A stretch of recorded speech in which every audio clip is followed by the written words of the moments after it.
Hello, everybody. Good evening, and welcome to the United Stand. It's the Ronaldo show, and we've got Levin, Adam, and Kev on. We want to get their thoughts and some of the developing stories as well about whether we're now title contenders, what Ronaldo brings. Does this make the Glazers good guys again? Do we still need a transfer? What happens with this deal? But great to have you all on, lads. Yes, buzzing day. Big 24 hours it's been. Big 24 hours. It has. I mean, I've just been in the garden doing swoo or swoo.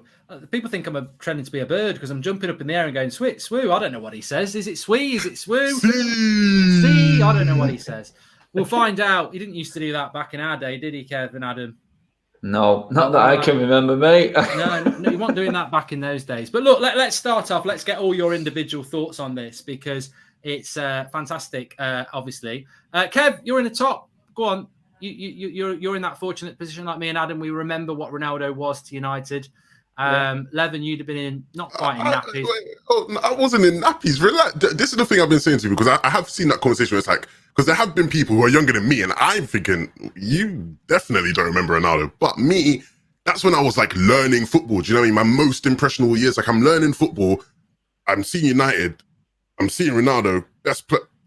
So for me growing up, it was all United. It was all Ronaldo. Do you know what I mean? So don't try to do me like I'm a baby. I am a baby, but don't try to do me like I'm a baby today. You know what I mean? I remember Ronaldo. I'm not going to be ageist. Yeah, don't be ageist today. I think you're acting a little bit over the top there. Oh, stop it, man. Finally, as oldies have got the power. But go on. They're trying to corner me in. Look at them. They've got me surrounded now. I can't even defend myself. Nobody puts baby in the corner. Kev, come on. Tell us your thoughts on this. How do we put this in perspective? I mean, me, Adam, Beth, and Jay were on last night.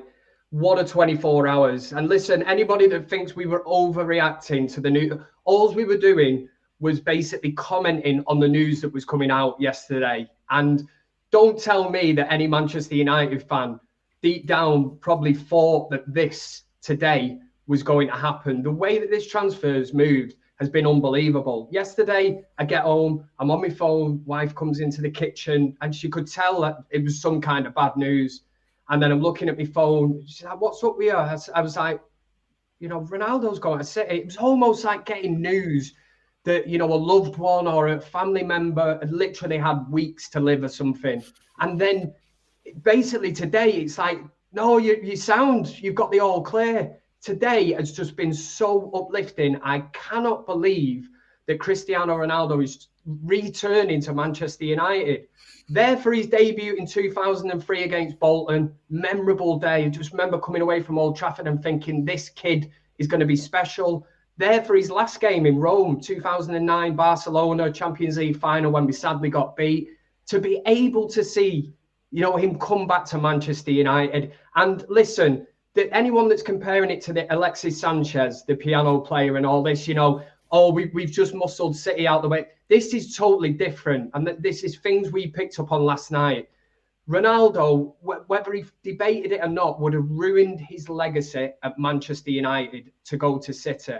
And we were debating this last night. Does he need the money? No, he doesn't. Would you really ruin everything you built up at Man United? The fact the fans still sing your name on the terraces all these years on since he's left. Now, the buzz at Old Trafford will just be unbelievable, especially for that Newcastle, the first home game, when he could be in contention to come in.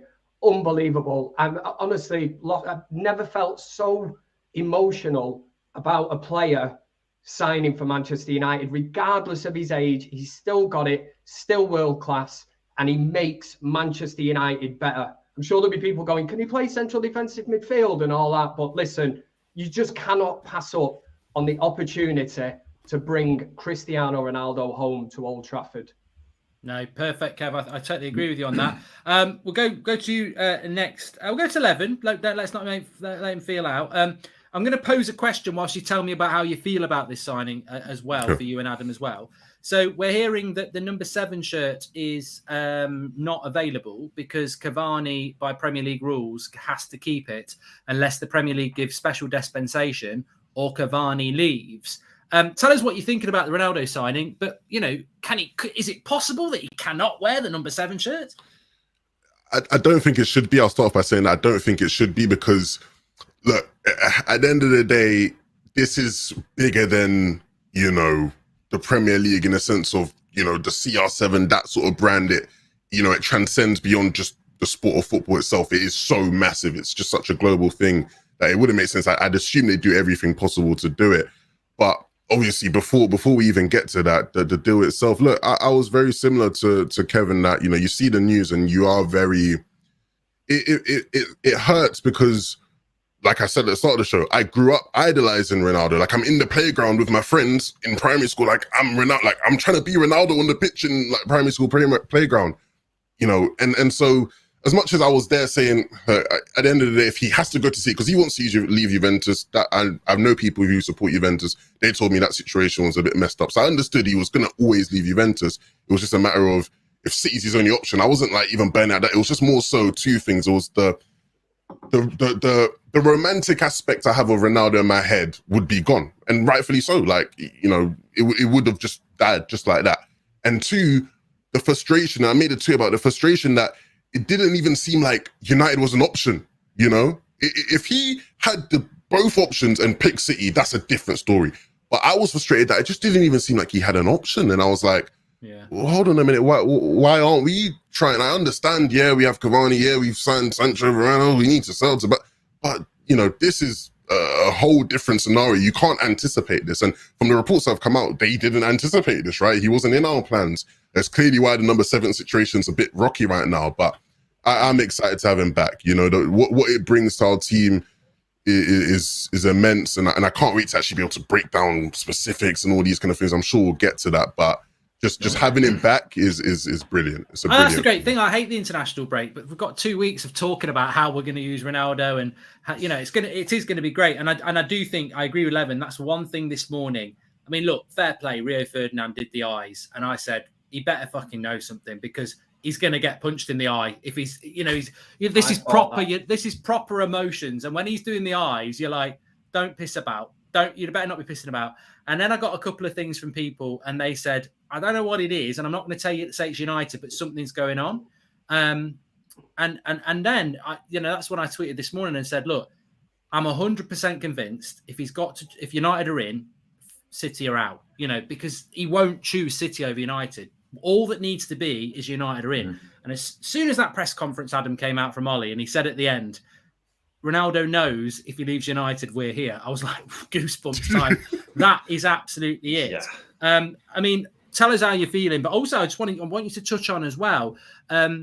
You know, is this what are we getting with Ronaldo in your mind? Do you think does he, because he's not a midfielder, and we've got a lot of attackers. So what are we going to get with Ronaldo? Does it change your pre-season thoughts about whether we're title contenders? Because you said, I think, 2nd or 3rd, didn't you? I did, yeah. I mean, just to go on the actual day and how everything spun completely 180 on what we were talking about last night's show, thinking we're at the depths of despair last night. And everyone, if you want to know the emotions of how I was for it, you just have to look through my timeline on social media. My day started out at rock bottom, and then gradually things just started to look a bit more encouraging than what I was tweeting and putting out on Instagram. But I went from thinking Cristiano Ronaldo's going to be wearing a blue shirt to sat on the M62 motorway watching some poor guy's car burn in the middle of the motorway, listening to Mark do his best Oasis Brothers impression in bantering City fans, and thinking,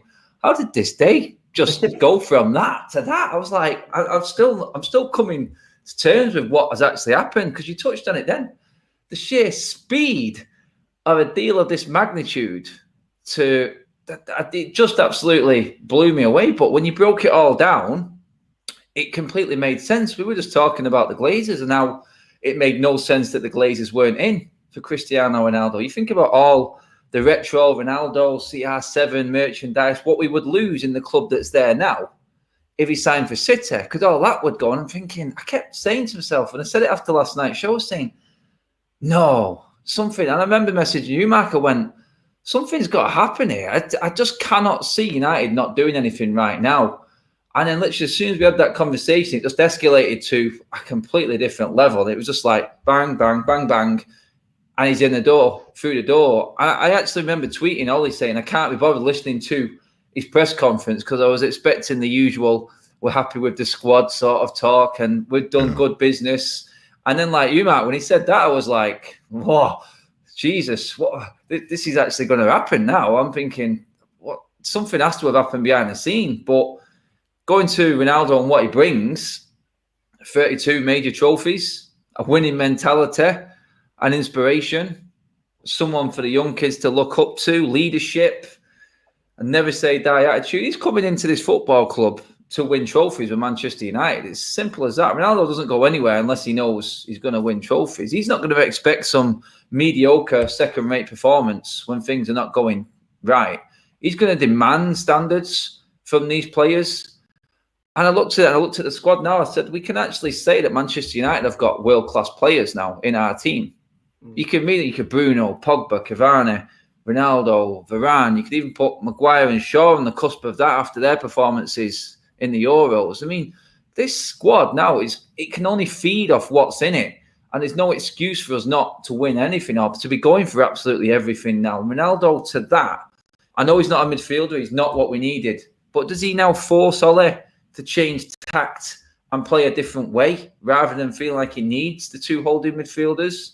Is it time now, like I've said many a times, and I remember you saying Denmark when I was saying second at least and challenging for the title, and I said in that sentence that United should be going out on the pitch and playing their game and not thinking about the opposition. It should be time that the opposition started thinking what we're going to do, because if you break it down, no matter which front three you put into Manchester United's team now, it's world class. You've got two front threes when you break it down. Who do you pick? And I don't think any United fan would be bothered. I think maybe if Ronaldo doesn't start a certain game, but you wouldn't really be too upset if you played a certain front three over the other. He's absolutely frightening what he brings. But can you imagine being a young lad as Ronaldo walks out onto that training ground? So I said this before. Can you imagine a Solskjaer, a McNeil, a Hugo, one of these players, and then Ronaldo walks out? Oh, behind him, you see it on social media. They're all on Instagram and stuff, and they're all, they're normally like out with the girlfriend or I scored a goal for the under-18s. They're all posting pictures of Ronaldo. This is like he's a rock star of football, isn't he? Mate, I said to my daughter, she's watching videos of him at Madrid. I said, I've always said, he used to be at United, and it's like when you're an old fella and they go, yeah, whatever. It was. I'm like, he's at United now, isn't he? All your little clips, he's at United now, isn't he? And I will buy you a shirt. Yes. But on that, mate, on the rockstar status, the thing is, he is, but he isn't. He's a role model. Yeah. He'll set a standard of living, and all these kids can look up to now. And there's a reason why he's gone to United for this amount of money. He's been paid this amount of money. It's because he's looked after himself his whole career. He is what you would call, and people say you can't really call footballers role models and whatnot, but look at what the man has achieved and the standards he's set through his whole life. He's bringing that to this young team. And that could be absolutely huge for a lot of these players. You imagine Mason Greenwood alongside Cavani and Ronaldo on shooting practice. I mean, come on. It just gives you goosebumps thinking about what we've got at our football club right now. And he isn't going to be a bad influence on any one of them players at all. He's only going to be good for his football club, and especially on the football side of things. Forget about the commercial side of it, because he backs it up on the pitch. So this is a win-win on all corners of our football club. I want to talk about a lot of things. I want to talk about how good the window's been, how he fits in, the expectations now that we've got him. But there was one good question there. I missed it before I put it up, so I can't shout the person out. Probably a good thing. He might get a bit of stick. He might be a hero. He basically said, Goldbridge, you're a snake buying a shirt. And I'm not going to, I don't like to avoid these sort of questions, Kev. So, I mean, the reality is, I said to my daughter tonight, I'm going to buy you a shirt. I'm going to buy whatever United shirt you want, because it's going to have Ronaldo on the back. 3 days ago, no, you're not having one, because it's the Glazers. I'm not putting money in their pocket. But for me, we don't even need Ronaldo as a striker. This is like an icon. And I can't not get a shirt with Ronaldo on it, because it goes against... I don't like the Glazers, but I haven't liked the Glazers for 16 years. And I think they did cause us a lot of problems in the Super League. But, I mean, this is just fantasy for me. I'm not... people say, oh, you're very shallow. I don't think I am shallow. I just think this doesn't feel real. This just... Ronaldo coming back, I never thought I'd see it. And I'm a romantic. I love all these sort of stories. And, I'm going to get the shirt. I mean, are the Glazers... where do you sit on all that sort of stuff now? Because it's... That's still there, isn't it? That's still there, Kev. Yeah, it's still there. And if they think for 1 minute that signing Cristiano Ronaldo is going to change that, and that we did discuss and drop in on this last night. I love the fact that this news story come out that the Glazers have said, oh, they're fully behind United now, and they put 20 million aside for maintenance on the stadium. You know, that stadium's been falling apart for years. And I said last night, your house, if you rent a house or whatever, you're responsible for the upkeep of that house. So now the Glazers are trying to spin it because they know the backlash that supporters have had, what the fears or whatever that they've put into the supporters trust. So the Glazers all of a sudden, I'm reading this thing, they've replaced a few floodlights, they painted the changing rooms. You know, this is basic stuff, man. You know, you should be doing that anyway. But would anybody really look at this now and say, bloody hell, they provided us with Cristiano Ronaldo, it's time to give the Glazers a bit of a break?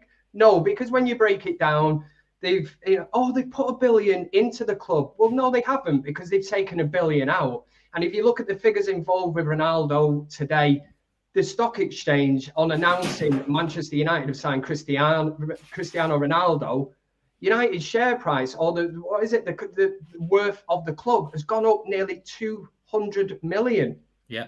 Just announcing that Ronaldo signed. That's without him doing anything. Now, this is where we touched on it last night and said that we could not believe that Manchester United wouldn't be involved, because surely the Glazers, as businessmen and snakes that they are, would look at this and go, well, do you know what? We can afford to pay this guy 480 grand a week, because commercially, what this guy is going to bring into Manchester United is actually profitable, regardless of the fact that he's 36 years old. Now, us as supporters, we're not asked about that. What we are bothered about is, can he still do it on the pitch? And for me, he can, because he's done it. He left Man United as a legend, left Real Madrid as a legend. And do you know what? He did rip up Serie A. You know, he broke records at Juventus. So, yes, he's coming to the end of his career, but he will still have a major, major impact at Man United. This is not a swan song sombrero on, you know, I'm on my holidays, last paycheck. He'll be coming here focused, and he will want to give it his all, because deep down, United made him the player he is today. Well, I mean, that's a good point, Levin. We'll go to you on this one, and, you know, everyone else can have their say as well. But, you know, where I saw a comment about Cavani's not going to go, Lingard's not going to go, Dan James isn't going to go, Martial's not going to go. So we're going to have a load of attacking players.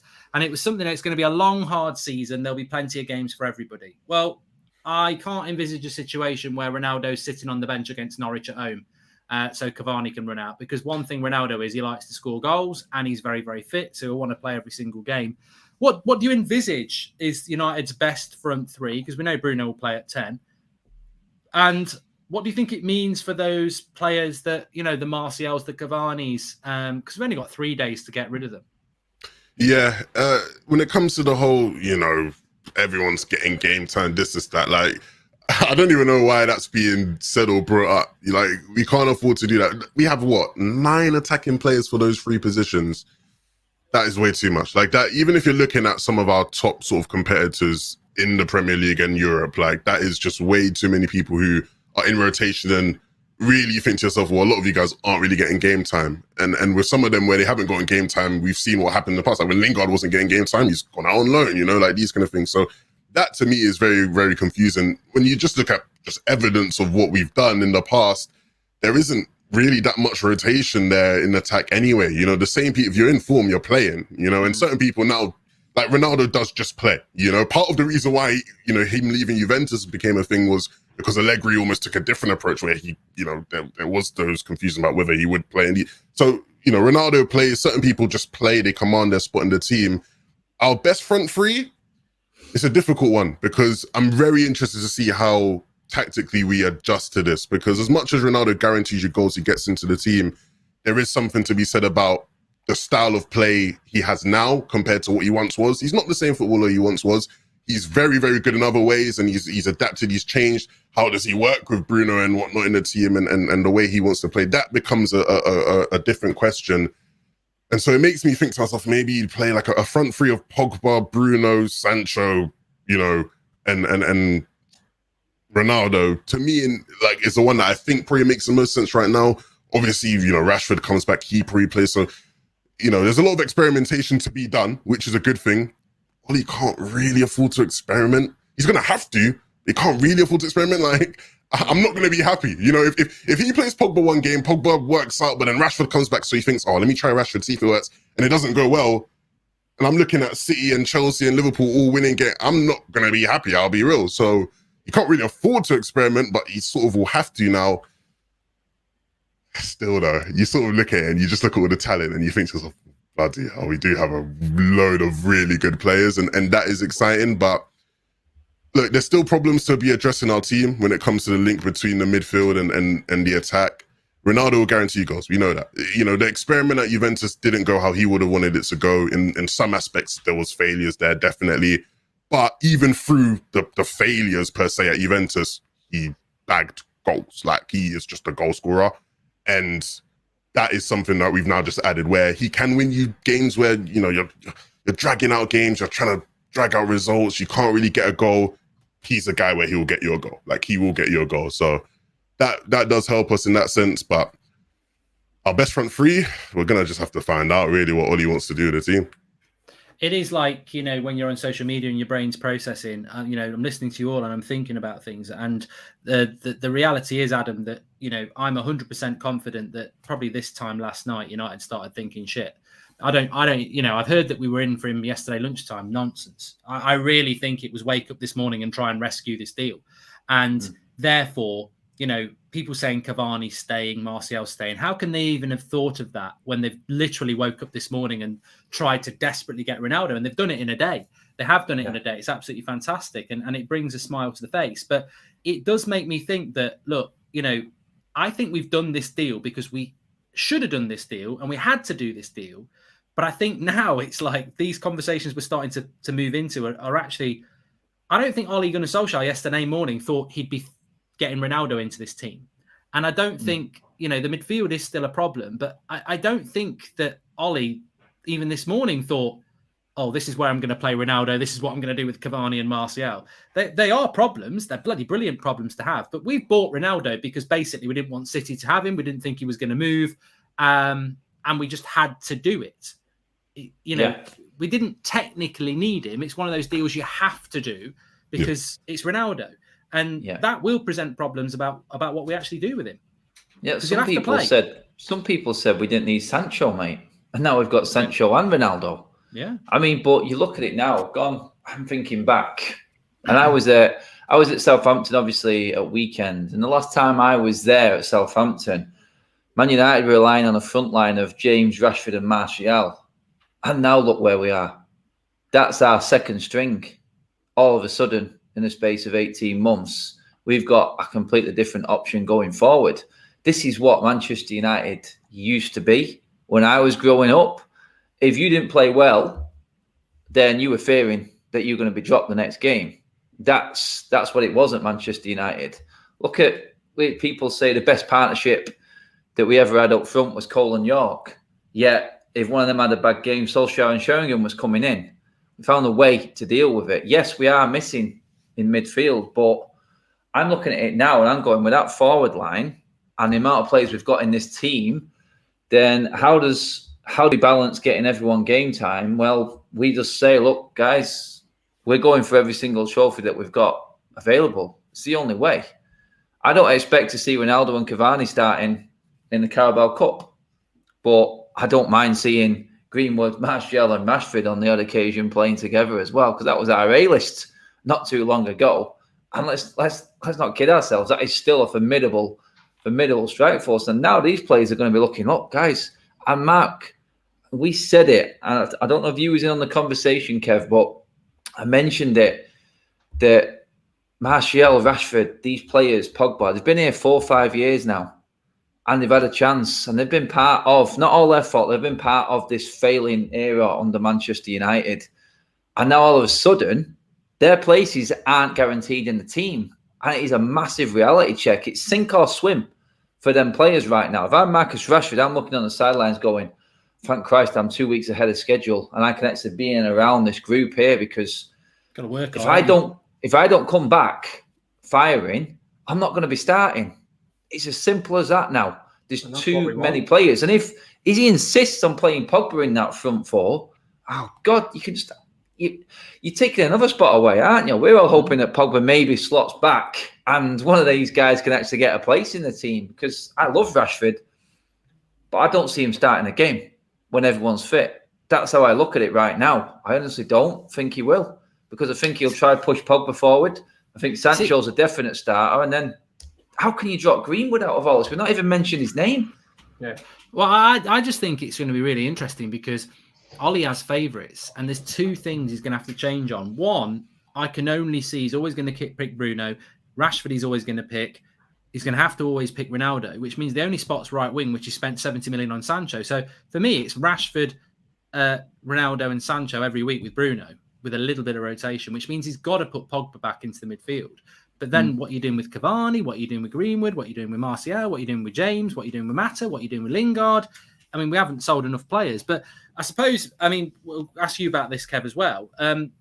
You know, Adam mentioned the game against Southampton last week. We've spoken a lot about the graveyard shift at United, the lack of chances for the striker. If you drop Ronaldo into that game last week, I mean, he is superhero. You know, he is amazing, but he ain't going to get the ball up to the front to create the chances. And that's something that's very interesting about this Ronaldo deal, because I do feel that we've had to do this deal because it's Ronaldo. But if you look at how we've played over the last 18 months, consistently, we don't create many chances for a number 9. And it's, you know, the Ronaldo deal is amazing. I can't believe it. I'm so excited. I'm so happy. But Solskjaer's going to have, in my mind, Solskjaer's got to change something, because we don't create enough chances anyway. Sorry, Kev, just on that. Yeah. Then you made a good point in the breakdown of the game last week, actually, marking how deep we sat. I think it's time that we actually, it's not about what you do with the ball sometimes, because you look at City and Liverpool, when they lose the ball, how quickly they win the ball back. That has to be in his mindset now, about actually getting the ball back and catching teams further up the field rather than trying to build from the back, because that doesn't really work for us. But I just wanted to put that out there and see what you guys thought as well, because that was a fair point. Yeah, I agree. That's what I mean, Kevin. He's, you know, Solskjaer's got to go to work now, because if he plays like he did last season with a back six and counter attack, this ain't going to out Ronaldo. Ronaldo needs 4 or 5, well, not 4 or 5, but he needs 3 really good chances a game, and sometimes we're not providing that a month for our striker. I tell you what, the big question will be: imagine Ricky's headache for team selection, Ronaldo or Dan James. Yeah, he's going to have a tough one there, isn't he, trying to sort that one out? We'll have to find out what Ricky thinks of Ronaldo, because you never know. He's not going to like Ronaldo. I spoke to him today. I actually spoke to him today. He says he's not normally a player that I would go for, but honestly, he's better than what we've got. And you can see Martial thriving alongside him. He'll make him a better player. And then it's Donny van der Beek, where Bruno is, and Bruno to the bench. But it's just the way he sees it. It's interesting, but again, we're not. When are we going to see Dan James? I just don't know. You never know. We might have an influential thing on Phil Jones. He might bring Phil Jones out of his shell. Phil Jones might look at Ronaldo and go, wow, wow, wee, wow, and just step out of his shell. And I can't see it happening, really. But I mean, listen, on Ronaldo, what I will say, I know what you're saying, Mark, about he needs chances. You know, we have got the wingers to do that. And if you played Martial left, Sancho right, you throw Rashford in the mix as well. You can throw Greenwood. Again, like Adam says, we've not even mentioned that there's chances to be created. But the one thing I will say, and that my criticism of Martial playing as a number 9, which I don't think he is, and I don't know whether he can cut it as a number 9. I think Ronaldo can do that. And I will say that because he's the type of player that doesn't go missing in a game. If you're in a game and Ronaldo's out of that for 5 to 10 minutes, he will drop deep looking for that ball. He's also a born leader as well. So he's going to be talking to players, instructing them. You know, he'll put a rocket up their arse. And that's what we need at Manchester United. We do have a few of these players that, you know, go around sort of shouting at players and that. But with Ronaldo, I think, for me, if if he was shouting at me, I'd be like, wow, you know, this guy's done it all. You know, you need to listen to him. Same with Eddie Cavani when he plays up front. He's just absolutely sensational. And like Adam said, players in that squad will learn so much from the. I think we're very quick to write off players once they get into the 30s and that. Throw them on the scrap heap, they're done. Send them off to the MLS, send them off to Qatar and all that. But Ronaldo is a different breed of animal. This lad, I think he'll play into his 40s. You know, like Ryan Giggs. He's restructured his play. He's gone from being a flying winger, and I think he could play anywhere. Left, right, up front, probably cover for Bruno in the number 10 spot. Really exciting. But you need a strong attacking lineup. And that's where you look at 99, Sheringham, Solskjaer, York and Cole, we were devastating. And them lads now are all on their toes because nobody is getting picked. Nobody should be getting picked on favouritism. It should be all down to form. I think Solskjaer's got a very, eyes on Solskjaer now. I mean, we haven't got a midfielder, but he has got world-class players. I mean, Bruno Fernandes is our best player, and we've suddenly bought a player that Bruno basically kisses the ass of. You know, he loves him. So our best player, we've bought somebody who's just on a different level. Like, that's how good he is. Solskjaer can't be going into games against Norwich going, we've been analysing them, we've got to match what they do. It's not. Yeah, there's no excuses for Ollie now, and it will be very interesting. Just quickly, I want to ask you a question, Levin, but just very quickly, all of you, just tell me why and what position. What position does Ronaldo play for you, Kev? What position does he play and why? What a great question. Do you know what? In his latter years, I've seen him as a number 9. And if you can supply him, he's scoring goals. But again, I'd make the point that he could play right, left, like he did in the early days for Manchester United, right, left, and as a number 9. Could even drop in as a number 10, really, couldn't he, as well? But looking at him now, the way he plays for Portugal, the way he's played for Juventus, you would probably go down the number 9 route, I would have thought. Adam? Yeah, I would just say to him, look, and he does it now anyway. He's taught himself to do that number 9 role, but adapt it. It's like he doesn't do much chasing back. Him and Messi are very similar in that role. They've used their energy well. Yeah. And I just feel like Kev said then, maybe we've got someone hanging on the halfway line for corners for a time being. You know what I mean? When we're defending a corner, we've got an outlet, we've got a break, we've got someone there who can hold the ball up and use the best of our other players around it, the extra pace that we've got. And for me, I think, it has to be the number 9 role because he can drop back and do a job a bit deeper, like Kev said then, with ease. And he can just run off left, run off right. I remember Figo did it brilliantly for Real Madrid. He never got involved in any defensive response. He just hovered out to the left. No one noticed him. And then bang, released, away they go. And we've got enough players to utilise that now. We've got enough quality in our team. You just said it then, Mark. We've got 5 or 6 world-class players in our starting lineup. So the wavelength and how they all work together is a totally different ball game for us. And I just feel like it's going to be, I can just see him slotting in with ease. It's just the way he does it. Levin, where's his best place for you? He's very obviously a number 9 at this stage in his career. The one thing I disagree with both of you guys on is the fact that based off of what I've seen from him at Juventus the past couple of years and playing for Portugal in the Euros, I think it was very evident in the Euros. As much as, yes, throughout his career, he was able to, do anything across the front 4, he's very much not that anymore, where like he is a number 9 and sort of a number 9 only in that sense, and especially playing in the Premier League, I don't see him, doing much of the dropping deep like he once used to do a lot often. And I think that's where maybe that's why I'm really intrigued because like Adam just said, right? Like he comes in and he slots in. And I think to some degree, he could do that, but I don't think that's what's going to happen. I don't think that's probably the best thing you do because I think you see it with Juventus, you see it with Portugal. You almost have to build your team and your system around him. And I'm really interested to see if Ollie will take that step where he thinks, actually, maybe I change everything up to build and fit around Ronaldo because he's the kind of player that sort of warrants that, deserves that. And I don't know if we'll be able to do that in such a short time span, right? Without a preseason, with him coming in mid-season, really.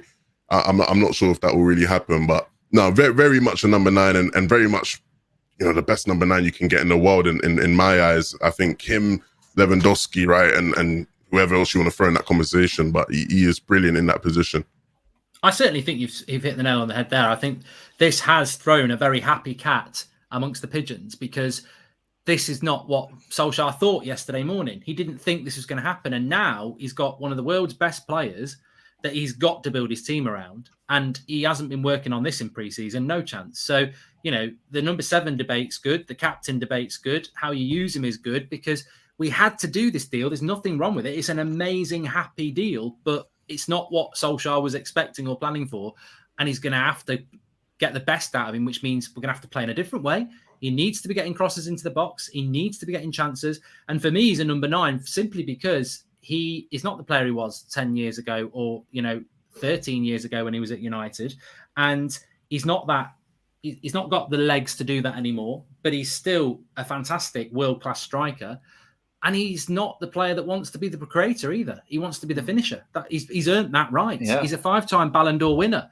I think might have won it 6 times, certainly 5. Yeah, he wants to be the main man. He's earned that right. He doesn't need to be on the left wing making the chances for Cavani. He's the number 9, and we better bloody build the team around him. It's like you said then. Sorry, it's like you said then, Mark. Then Ollie wasn't planning for this, but if Ollie's plan was similar to what we had against Southampton, then maybe you needed this bit of a jolt and a change, because Ronaldo's not going to accept Southampton-style football. He wants the ball. So pissed off last week. He'd been fuming. I think this automatically has to change the way Ollie looks at it, because Ronaldo's going to play. Yeah. What was you going to say, Kev? And on Ronaldo, I was just going to say, it is very similar to what Ryan Giggs did through his career at Manchester United. I mean, a player that went on and on, longevity, but literally reinvented himself every season. So he went from being this flying left winger, bags of pace, but as the pace slowed down and he got into his older years, just using your head, that experience, and he worked his way into, again, Giggs could play sort of anywhere across that front three, but he was just having it up here. Ronaldo's still, I bet when he gets to Carrington and starts training with them, he'll still be one of the quickest in that squad, easily.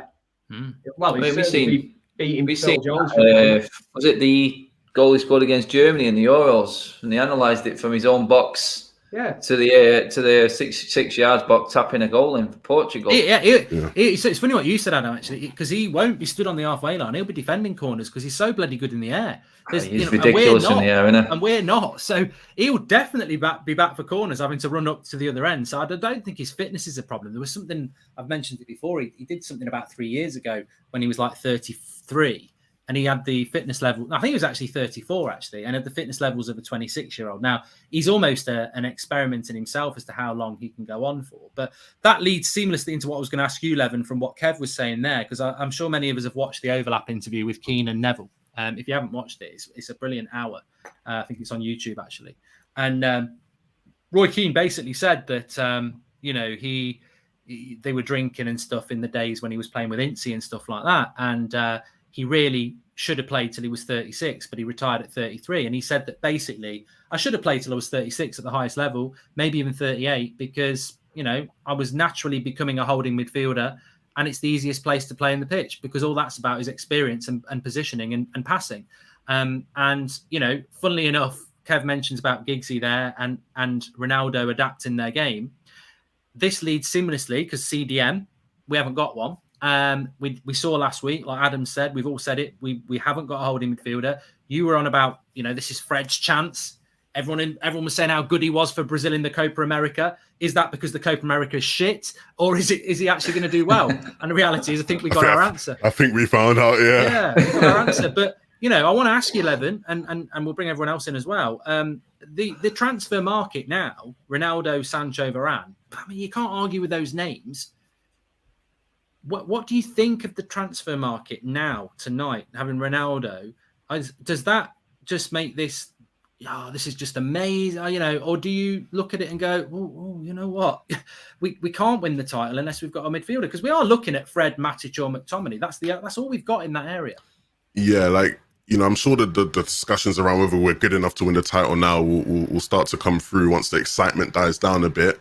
Fair enough. The excitement is very high, and I expect it to stay high. You're gonna win it all. You're gonna win the bloody lot. Nah, that's not me. That's not me. People know now. That's not me. I have thought about this, right? Because even before we were linked to Ronaldo, I was thinking like, what is our window just with Varane, Sancho, and you look at it, outgoings not been significant enough, and I was actually thinking, okay, maybe I'm being harsh. What about our rivals? Some of the other top clubs in England. Chelsea been able to get so many players at the door. Man City, even though I think Pep was lying a bit, he said they've sold about 60 mil worth. I don't see where that's come from, but they've still got rid of quite a few players, raised funds that way. Liverpool, I'm sure Liverpool fans will be fuming with their window, but they've been able to get players out the door. I think Shaqiri just got sold. We've just not done anything in that department.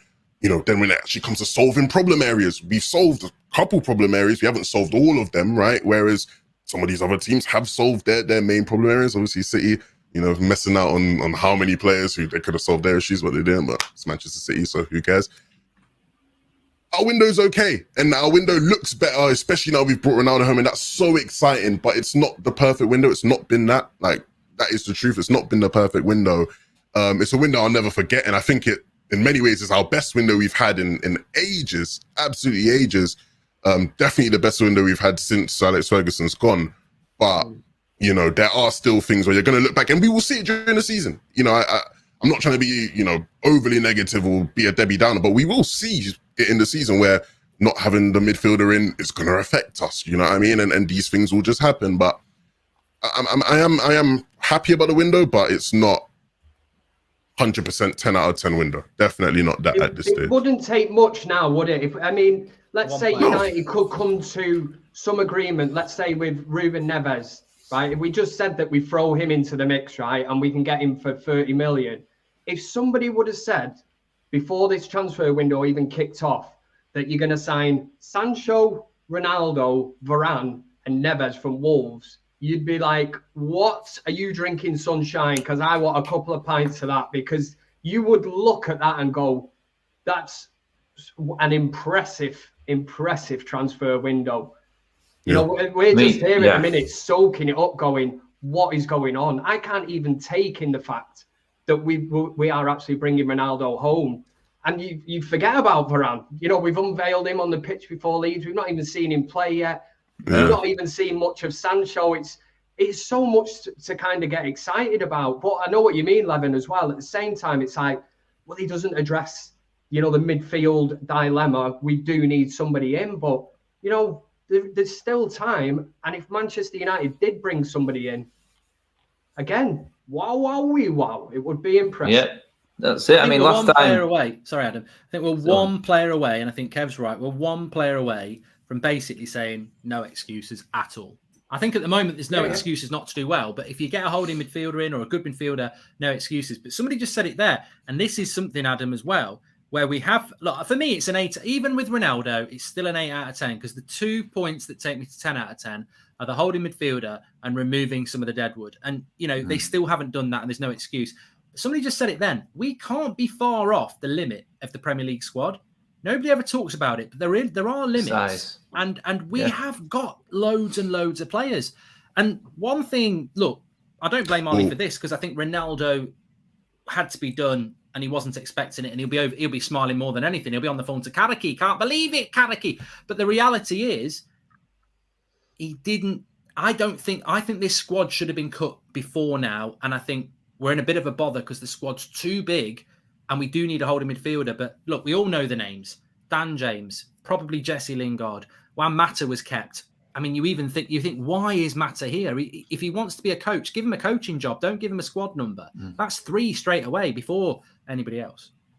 Exactly that, mate. If they're not, them names you mentioned there aren't even getting in the match day squad. And there's your big wages. There's your wages for Sol Niguez. You know what I mean? If Phil Jones, Jesse Lingard, Juan Mata, Dan James, these players, Niguez, we're not even talking Henderson or De Gea. One of should have gone this summer. Do you know what I mean? There's your wages for Sol Niguez. He's there for a loan with an option to buy next season, which works perfectly for us. You know what I mean? How are we not in for that sort of deal? Why are we not being clever like we was when we got Tevez, when we got Hargreaves, Nani and Anderson? Very similar summer. That's when last time I really got excited about a window and I knew we were challenging. But for me, it is because then you've got all the backlog of young players behind them. I mean, Diallo again. We talked about Diallo last night going to Sheffield United. He's definitely got to go somewhere now because he's not going to get a game. And Ollie's saying Lingard is staying. Oh, if I was Jesse Lingard, I'm going, nah, not. I've just seen Ronaldo walk through the door after Sancho comes in, and I was on bleeding loan last season because I couldn't get in the squad when them two weren't even here. So how Jesse Lingard is staying at United and getting game time is beyond me. But if you think there, what have you got there? With the names I've just mentioned there's Ronaldo's wage. I've just had a message saying Saul Niguez to United's done. Oh, don't. I can't take any more of this. I've just the person who sent it is a Liverpool fan, but I don't know why they'd lie at me. But I don't know if anyone else knows anything about that. Sorry, Adam, carry on. I just wanted to be breaking. You know me, I'm in this breaking news thing now. I've just had a message. Yeah, that's it, mate. Jim White. I said it. I think I tweeted out first thing this morning when I was in the doom and gloom stage. I said there's no reason why United can't go out and get Niguez and Ronaldo this week. I didn't expecting what was going to happen, but I looked at it and I went, Ronaldo pays for himself. Niguez is loan with an option to buy next summer, which is perfect for United and the way they finance transfer deals. You know what I mean? Cavani's gone next year, so there's a big wage. Pogba's probably going next year. There's another massive wage gone. I'm thinking, does that then give us the room to finally nail down a Niguez, keep him permanently next season if Cavani's not there, Pogba's not there? I'm thinking then, I'm going, God, what Ronaldo's going to generate this week? Because the website crashed as soon as Ronaldo. So the shirt sales are going absolutely mental. Ronaldo could pay for Neves without even, you know what I mean? He could walk through the door and he could literally fund Neves like that. And then we'll have a Portuguese spine. So then we are frightening, aren't we? So I just think there's easily a way of getting these deals done for United. But it all comes down to what you said then, getting to that 10 out of 10 does mean United doing some serious business in getting rid of players because we do seem to be a soft touch in that department compared to our rivals. Yeah. And for me, that's ultimately, like, I agree, where this summer has been let down because I think value for money in terms of incomings has been great. We've done great business, but we can't sell a player to save our bleeding lives. It's ridiculous. I've just had another message, by the way. Just 11, I'll come to you now. I just had another message from a better source saying that, no, he's not coming to United. There you go. At the moment. 11, sorry, what were you going to say?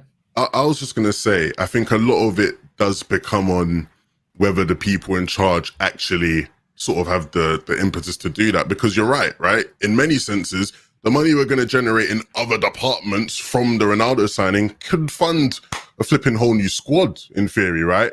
But it's whether they will be willing to allocate that money. We were hearing just a couple of days ago, we can't sign nobody new because we haven't sold anybody. Oh, yeah, we've got to sell to buy, but we suddenly found this money by the back of the sofa to pay for it. But that's the thing, right? Is because you have budgets for these different departments, and for them, they looked at the budget allocated to transfers, and that probably is true. Look, we probably have spent the money we had allocated just to transfers. But then when they realized they had an opportunity with Ronaldo, it was, no, get money from some... I don't know. I don't care where you get money from in a club. You know what I mean? But get money from somewhere and do that deal. Will they do that again where they realize, oh my God, we got a real opportunity here. You know what? He sold a couple shirts. Get that money, use it to buy another player. I don't see that because if anything, right, I'm thinking it took them Ronaldo to finally realize, actually, let's, do something. It took them Ronaldo before they were willing to get out money from somewhere where they initially said they didn't have it.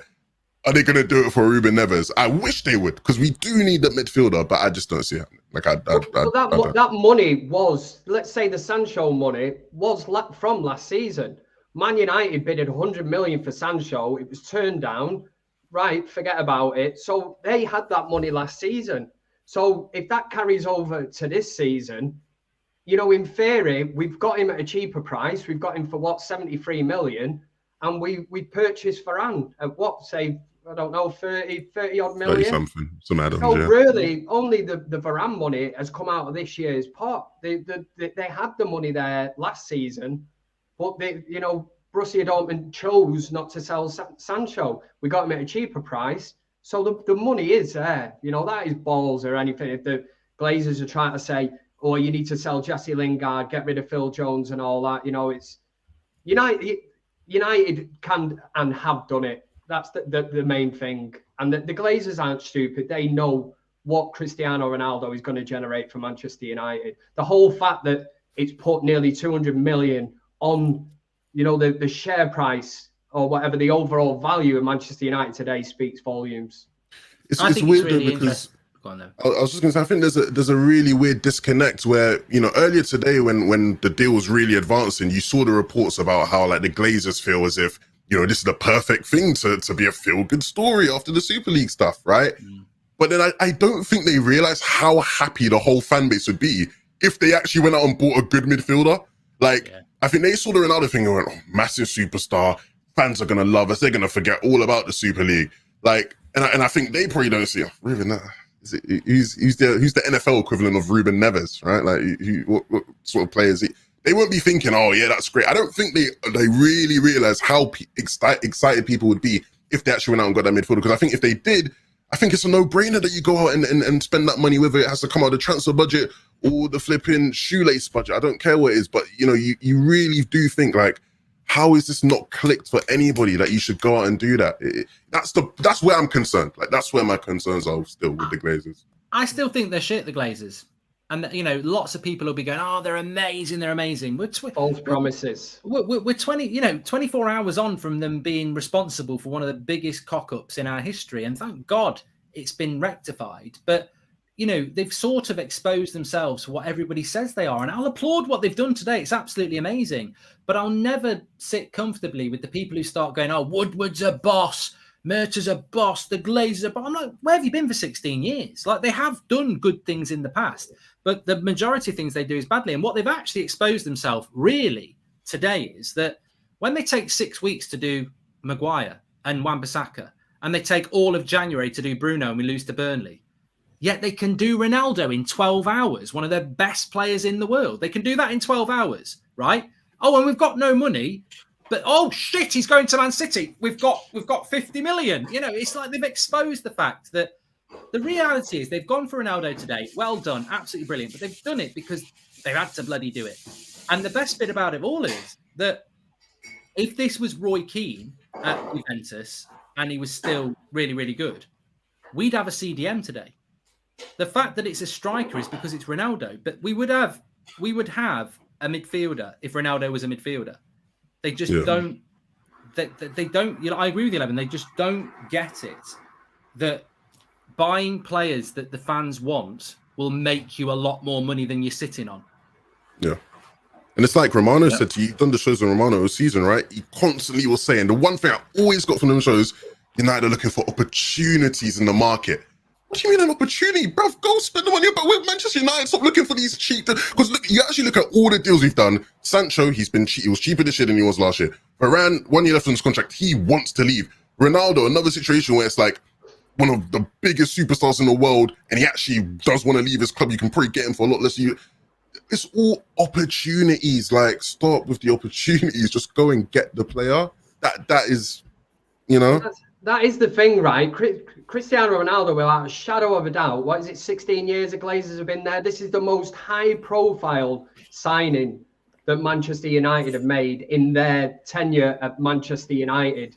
It's unbelievable, like you say, Mark, that they can get this done in 12 hours. Yeah, it took us, about 18 months to sign Bruno Fernandes. Sancho, again, we went in, you know, Dortmund said we want 110 or whatever. We'll give you 100. No, we want 110. We'll give you 105. No, we want 100. No, just forget it. So we had to wait a year for that. So it's like, it's absolutely crazy that they've managed to get the biggest transfer of their time in charge of United done within 12 hours. It's crazy. Maybe they might wake up now. They can do it. Yeah, they can do it when they want to do it. And this is the fans know this, and this is why they moan. And some people say, oh, stop moaning, you've just bought Ronaldo. But there's always the United fans are intellectual, and yeah, we're over the moon about Ronaldo, but we're not going to have our eyes blinkered by it. It's like, you know, we've all just said, and I think the chat agrees, we are literally one player away from probably having a good chance of winning the title, Adam. Yeah. And the problem for me is that we do question Solskjaer, and I just wonder tonight whether he's thinking, yeah, you know what, I think I can do it with Fred and Matic. And that's the thing, isn't it? We all know that that's very, very unlikely. And, you know, that's going to be the thing. Mate, and Ronaldo won't be quiet about that, I don't think. No, it's not. It's not very unlikely. It's just a plain no. It won't happen with Fred and Matic. We've seen it. How many chances has Fred had? I don't care how well he played for Brazil. It's not playing for Manchester United. He's not playing for Manchester United again now with away fans. With home fans back in stadiums like we talked about last week. The pressure's on again for United now because United are rolling up to town now with these superstars. So they're not so good players that we've got. I won't say not so good, but the ones that are not as big as the ones you know can handle it are going to have to go up to that next level. And that's where I think Ronaldo will probably demand more.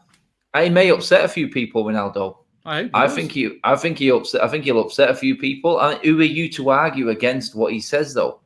The guy's won absolutely everything in every country that he's been to. He's won Ballon d'Ors galore. This is a man that you look at and you go, okay, hands up. I mean, if there's one player that Bruno would probably listen to, it's probably him. And we know Bruno doesn't like to listen to many people, but you've got a player coming in who's better and who's idolised by our best player, like you said, Mark. He is going to demand something more from that midfield. Unless standards go up, I don't know how they get better than what they are already. I mean, we've not mentioned a certain Donny van der Beek in all of this today either, because for me, I'm looking at McTominay being out and Van der Beek coming in now because his agent came out and said... It's quite important because I did listen to Ollie's presser today and it's been totally lost and people might have heard this and you can react to this. So basically, he was asked about Van der Beek in the press conference today and he said, well, beating Leeds 5-1 was justification for not picking him. Then McTominay got injured and Matic has been the best player in training.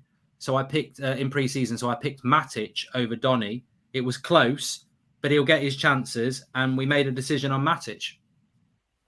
That just, to me, doesn't make any sense in a way coming out of his mouth. It's pretty much like he said after the game against Southampton when we created big chances. I didn't see any.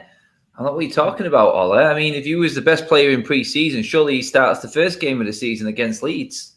Yeah. So that sort of contradicts the whole conversation that you just said or conversation with the other journal. But for me, Matic, there's a place for him in this team, in this squad through the season.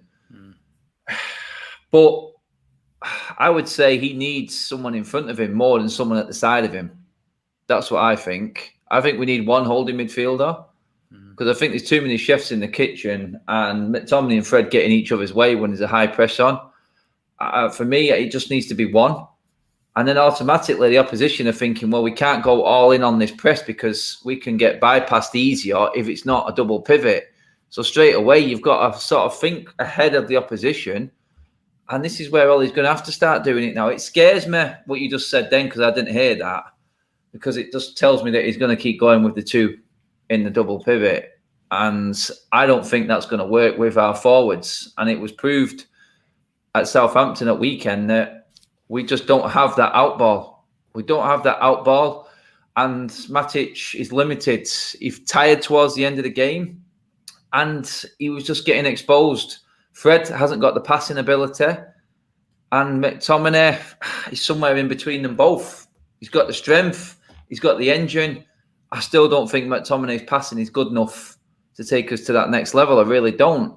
McTominay has got something in him, but he's still missing that final piece for me. And that midfield is going to come. That's going to be the biggest question of the season now, isn't it, going forward? Because everything else is in place. It really is. And I just feel like his major favouritism issues are in that midfield. Like you said at the start, Mark, I think that is the one area where he seems to always go back to his favourites.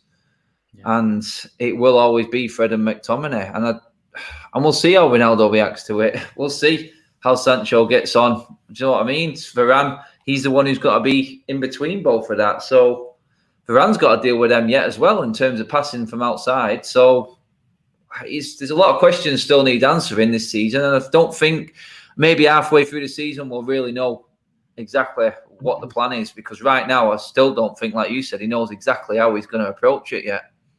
Just something from the presser for everyone as well. He spoke about Lingard. He said Lingard's a United player. He's just been called up for the England squad. If he hadn't got COVID, he would have started against Leeds, which is interesting. Also, I said it this afternoon, in relation to Ronaldo, I mean, look, over the moon, can't believe it. And actually, I think he's the best signing that represents the fans we've ever done. Because, you know, we're not happy about the expectations. We're not happy about the slow tempo. This guy wants to win, and he wants to win today because he's only got 2 years left. And also, he's played with some of the best players in the world.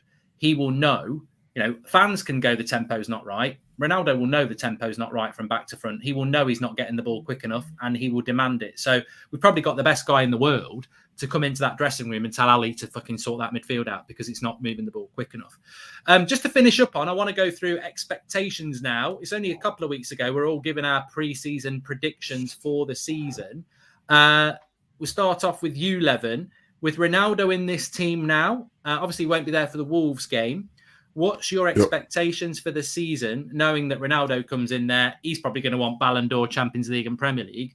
What do you think is possible now we've got Ronaldo, if we don't do any other business? I don't think expectations have changed much significantly for me. I still think major questions need to be answered, even with Ronaldo being brought in. Where one place where expectations have improved, I think in the Champions League, when I'm trying to imagine tactically how we might play and all these things, I do think we're a much better cup team now with Ronaldo in the squad than before. So genuinely, I could see us doing a deep Champions League run. I would not like put that off the cards, even though before I was a bit more skeptical about our ability. But in the terms of the league, you know, my expectations haven't changed much. I expect us to challenge. I expect us to be competitive. Do I think 21's loading? Not just yet. We'll have to see. But in terms of the Champions League, I can see us going deep, definitely now. Kev? I think as far as a Premier League challenge, we have to be challenging. And that's regardless, you know, of whether we sign a central defensive midfielder. I think the magnitude of this deal is huge. He's such an important player. You look when we took Van Persie off Arsenal. That was an absolute game changer. Van Persie, more or less, single-handedly got Sir Alex Ferguson that trophy in his last year at Old Trafford. Van Persie was sensational. I think Ronaldo can have a similar kind of effect. Listen, we've seen what happened when Bruno Fernandes joined United. Everyone seemed to just up the game. It's infectious. You see somebody like that, it's like, you're running about, you're a bit more lively, you up your game because of them, because it's infectious. I cannot see how any United player would not be sort of excited about Ronaldo coming into this team. They'll want to be able to show him what they can do. And like Adam said earlier, they'll want to learn from him, because at the end of the day, he's one of the greatest players of all time. And Adam, has your expectations changed in relation to this signing? I said we should be challenging for the title before we got Ronaldo. Have not changed.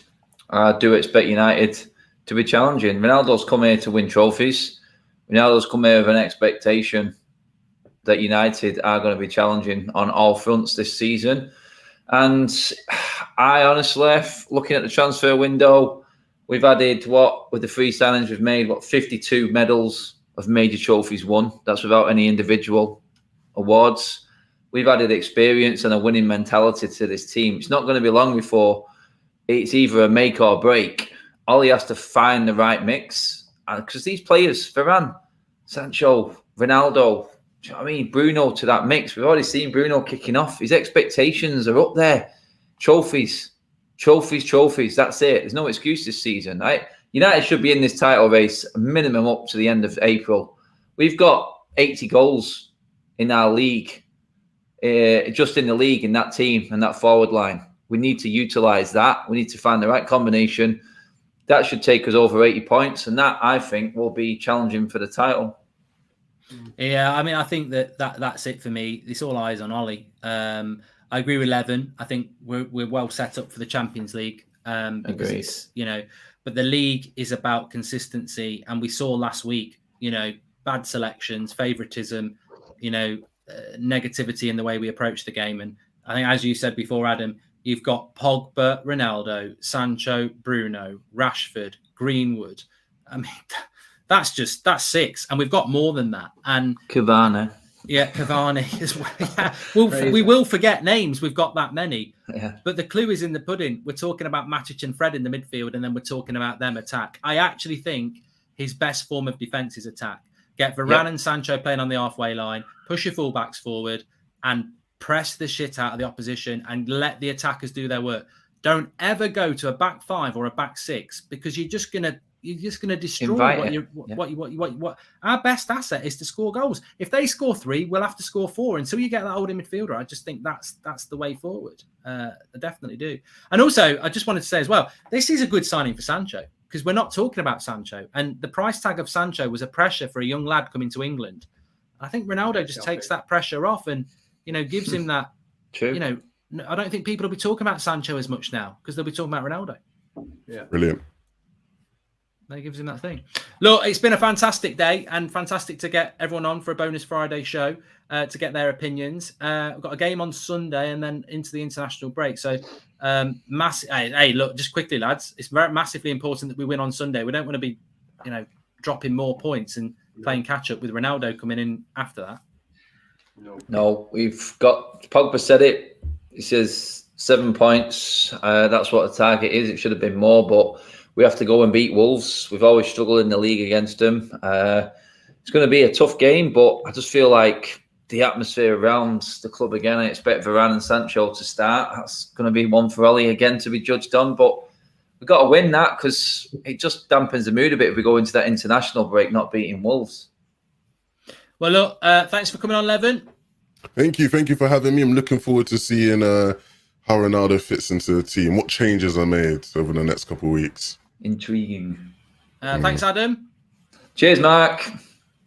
And Kev, pleasure for having you on. Thanks very much, mate. Always a pleasure. Me and Ronnie are off down the pub now to celebrate. Where's my invite? You ain't invite me.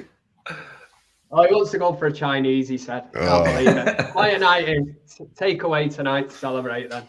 To be honest, it's all right saying, no, thanks everyone for coming. I'm still in complete shock, and everyone should be very, very happy, because this is massive. It is absolutely massive. I can't believe we're saying that Cristiano Ronaldo is going to be a Manchester United player, because, I mean, it's just huge. It's absolutely massive, and it's a fantastic signing, and it's very exciting. But I'm going to be greedy and say, please get a CDM. And we never even spoke about Trippier, actually. Just very quickly, Trippier, for me, it's like, don't even bother. I like Trippier, but God, just get a midfielder. Come on, we're one player away. We're not Trippier away.